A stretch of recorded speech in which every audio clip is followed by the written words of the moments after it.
Bu gənclər 2015-ci ildən etibarən hər il təşkil olunan Tinsin Azərbaycan 2025-in qaliblərindəndir. Yüzlərlə gənci bir araya gətirən qlobal hakaton texnologiya sayəsində bərabərliyi təşviq etməklə yeni nəsli müsbət dəyişikliklər yaratmağa və süni intellektlə innovativ əlləri inkişaf etdirməyə ilhamlandırır. Biz təhsil kateqoriyasına üstünlük verdik. Oyunu 2 günə hazırlamışıq, həmin hakatonun günlərində hazırlamışıq. Oyunumuzun əsas mövzusu isə bildiyimiz kimi şagirdlər tarix fənnini öyrənməkdə çox əziyyət çəkirlər. Bizim oyunumuz isə AI-in vasitəsilə zamanda geriyə qayıdıb tarixi şəxsiyyətlərlə görüşməyə və məlumatları almağa kömək edir ki, bu şagirdlərin oyunu öyrənməyi, tarixi öyrənməyini daha da asanlaşdırır. Hal-hazırda qarşımızda Mübariz İbrahimov var və oyunda hər zaman süni intellekt bizə kömək edir. Gəlib burada onunla oturub söhbət edib, onlara suallarımızı verə bilirik. Məsələn, hal-hazırda oyun ingilis dilindədir, çünki 2 günə yazılıb.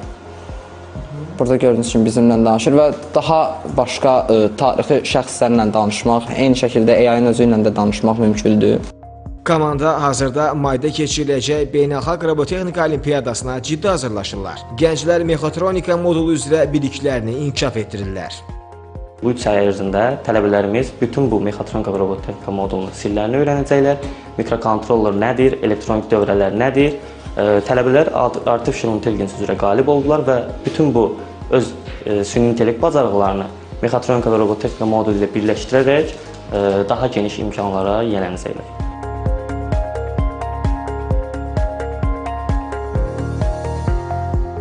Komanda olaraq planlarımız bundan ibarətdir ki, ilk öncə lokal, sonra isə qlobal bazarda öz oyunumuzu təqdim eləmək, partnyorlar və digər təşkilatlarla birlikdə işlər görməkdir. Başqa layihələr üzrə bu bilikləri tətbiq etmək və öz layihəmiz üzrə bu biliklərlə gücləndirmək kimi hədəflərimiz var.